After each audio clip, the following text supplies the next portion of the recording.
Honesty is the best policy. খুবই সত্য কথা। Welcome to our channel. আজকের লেসনটা আমাদের নবম শ্রেণীর নতুন ইংরেজি বইয়ের এক্সপিরিয়েন্স 8.3.1। তুমি যদি আগের লেসনগুলো না দেখে থাকো তাহলে উপরে আই বাটনে ক্লিক করে প্লেলিস্টে গিয়ে দেখে আসতে পারো। এই ইউনিটটা কিন্তু তোমাদের সামনে বার্ষিক পরীক্ষায় থাকবে। শুরু করছে Read the following notes on imagery, seen as like metaphor, and do the activities that follow. Imagery, seen as like এবং metaphor বিষয়ক নিচে নোটটি পড়ো এবং পরের কাজগুলো কর। 1 নম্বরে আছে ইমাজারি কল্পচিত্র। ফার্স্টলি প্রথমত let's reflect on our learning of imagery in grade 8 হলো আমাদের অষ্টম শ্রেণীর শীর্ষগল্পের শিক্ষণটি মনে করি। Imagery is a language used by poets. শীর্ষগল্প এমন একটি প্রকাশভঙ্গি যা কবি, নভেলিস্ট, উপন্যাসিক and other writers এবং অন্যান্য লেখকরা create images in the minds of the readers through their senses. তাদের ইন্দ্রিয়ের মাধ্যমে পাঠকদের মনে ছবি তৈরি করতে ব্যবহার করে। ইউজুয়ালি সাধারণত ইন রাইটিং লেখার ক্ষেত্রে the authors লেখকরা use visual, auditory, olfactory, gustatory, and tactile imageries that deal with the 5 basic human senses, namely sight, hearing, smell, taste, and feel or touch. লেখকরা দর্শনেন্দ্রিয়, শ্রবণেন্দ্রিয়, ঘ্রাণেন্দ্রিয়, স্বাদেন্দ্রিয় এবং স্পর্শেন্দ্রিয় চিত্রকল্পসমূহ ব্যবহার করেন, যা 5টি মৌলিক মানব ইন্দ্রিয়ের সাথে সম্পর্কিত, যেমন দর্শন, শ্রবণ, ঘ্রাণ, শান এবং অনুভূতি বা স্পর্শ।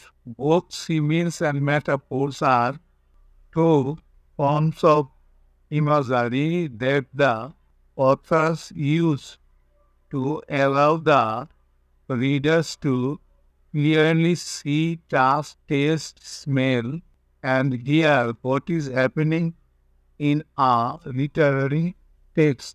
উপমা এবং রূপক উভয়ই চিত্রকল্পের দুটি রূপ, যেগুলো লেখক পাঠকদেরকে স্পষ্টভাবে দর্শন করতে, স্পর্শ করতে, স্বাদ গ্রহণ করতে, ঘ্রাণ নেওয়াতে এবং সাহিত্য পাঠে কি ঘটছে তা শোনাতে ব্যবহার করে। Now read the imagery or imageries, seen and metaphorically. এখন চিত্রকল্প, উপমা এবং রূপকটি আবার পড়ো। Seen, উপমা বা উদাহরণ।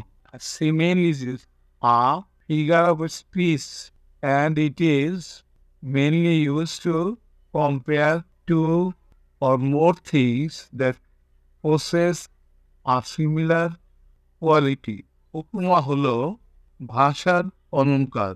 এগুলো এটি প্রধানত 2 বা ততোধিক জিনিসের তুলনা করে করতে ব্যবহৃত হয় যা একই গুণের অধিকারী।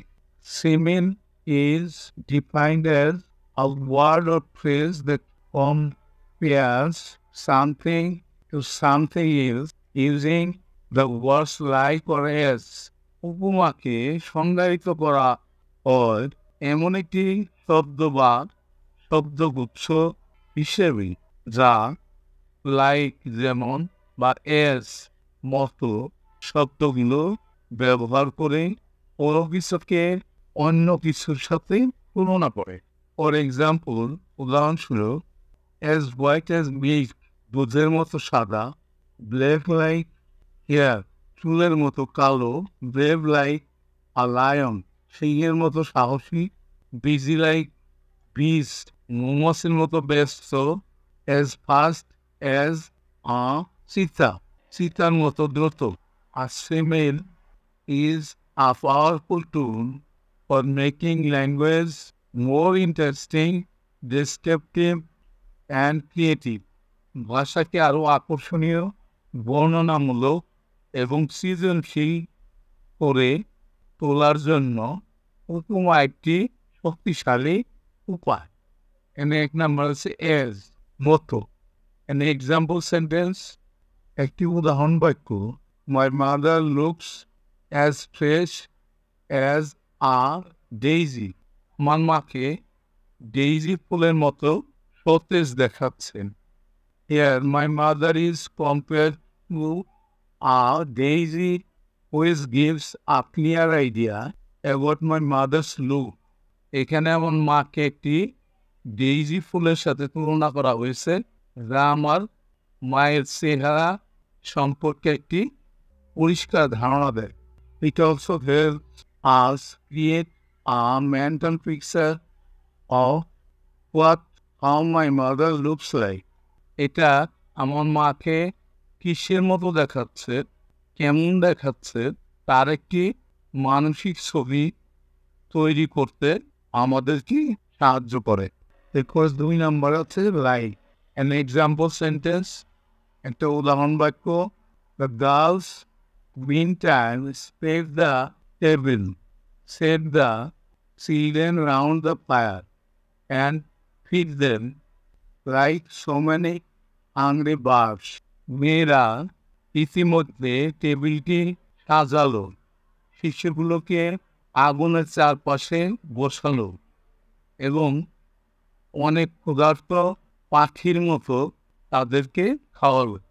ইন দিস এক্সাম্পল, এই উদাহরণে the children are being compare to hungry bird, শিশুদেরকে ক্ষুধার্ত পাখির সাথে তুলনা করা হোক। Readers who are familiar with birds can imagine how birds sometimes serve and can be fuzzy and a bit nervous or shy.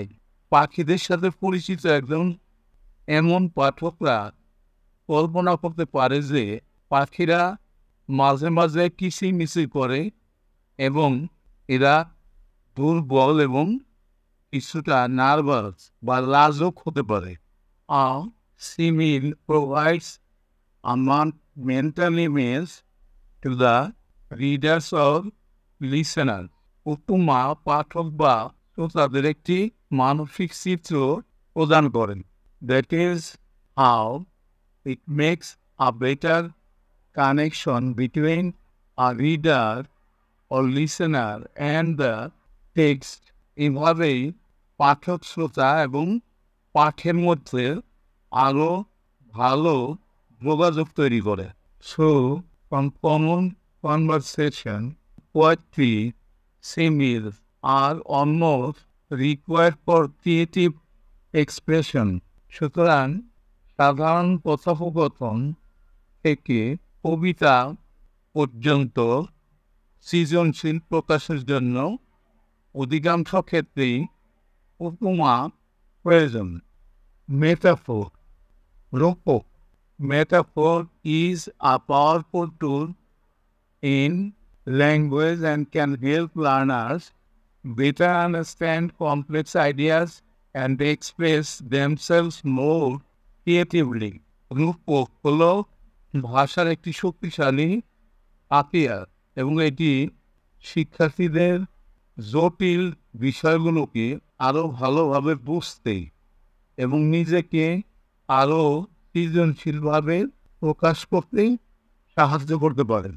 A metaphor is a figure of speech used to describe something by comparing it to something else. রূপক হলো অলঙ্কার বা অন্য কিছুর সাথে তুলনা করে কোনো কিছুকে বর্ণনা করতে ব্যবহৃত হয়। Unlike similes, which use like, as, or as to make a comparison, metaphors state that one thing is another. রূপকগুলো উপমাগুলোর মতো নয়, যেগুলো তুলনা করার জন্য লাইক এজ বা এজ ব্যবহার করে এবং এগুলো একটি বস্তুকে অন্য একটি বস্তু বলে বর্ণনা করে। ফর এক্সাম্পল, উদাহরণস্বরূপ, লাইফ ইজ আ জার্নি, জীবন একটা ভ্রমণ। Is a metaphor that compares life to a journey হচ্ছে একটি রূপক যা জীবনকে একটি ভ্রমণের সাথে তুলনা করেন। In metaphor we compare the two things that may not have anything in common. রূপকের মধ্যে আমরা দুটি বস্তুকে তুলনা করি যার মধ্যে কোনো কিছু মিল নাও থাকতে পারে। In other words, অন্য কথায়, metaphor can help create a more vivid and meaningful image in the reader's mind by comparing two things that are not usually associated with each other. রূপক সাধারণত একে অপরের সাথে যুক্ত নয় এমন দুটি জিনিসের তুলনা করে পাঠকের মনে আরও প্রাণবন্ত এবং অর্থপূর্ণ একটি চিত্র তৈরি করতে সাহায্য করতে পারে। This comparison can help to convey complex ideas in a simple and memorable. এই তুলনা জটিল বিষয়গুলোকে সহজ এবং স্পষ্ট ধারণায় প্রকাশ করতে সাহায্য করতে পারে। ফর এক্সাম্পল, উদাহরণস্বরূপ, the king was a lion, রাজা একটা সিংহ ছিল। Is a metaphor that compares the brevity of the king with a lion হচ্ছে একটি রূপক যা একটি সিংহের সাথে রাজার সাহসিকতাকে তুলনা করে। He has a heart of stone, তার পাথরের হৃদয়। This metaphor compares someone's emotional state when inanimate object. এই রূপকটি একজনের মানসিক অবস্থাকে একটি জড় বস্তুর সাথে তুলনা করে। It suggests that they are unfeeling or cold-hearted. এটি ইঙ্গিত করে যে তারা নির্দয় বা নির্মম হৃদয়ের অধিক। She was a ray of sunshine on a cloudy day. সে মেঘলা দিনের সূর্যালোকের এক রশ্মি ছিল। This metaphor compares someone's personality to a sunny day. এই রূপকটি কারো ব্যক্তিত্বকে একটি রৌদ্রোজ্জ্বল দিনের সাথে তুলনা করে। It suggests that they bring joy and happiness to others. এটি ইঙ্গিত করে যে এগুলো অন্যদের জন্য আবদ্ধ এবং সুখ বয়ে আনে। Again, আবার, life is a roller coaster, জীবন একটা roller coaster. This metaphor compares life to a roller coaster ride. এই রূপকটি জীবনকে রোলার কোস্টারে আরোহণের সাথে তুলনা করে। It suggests that it has ups and downs and can be both exciting and scary. এটি ইঙ্গিত দেয় যে এর উত্থান পতন রয়েছে এবং একটি রোমাঞ্চকর, উত্তেজনাপূর্ণ এবং ভীতিকর উভয়ই হতে পারে। আজকের লেসনটা এখানেই শেষ হলো। অবশ্যই তোমরা পরবর্তী লেসন দেখবা। See you next.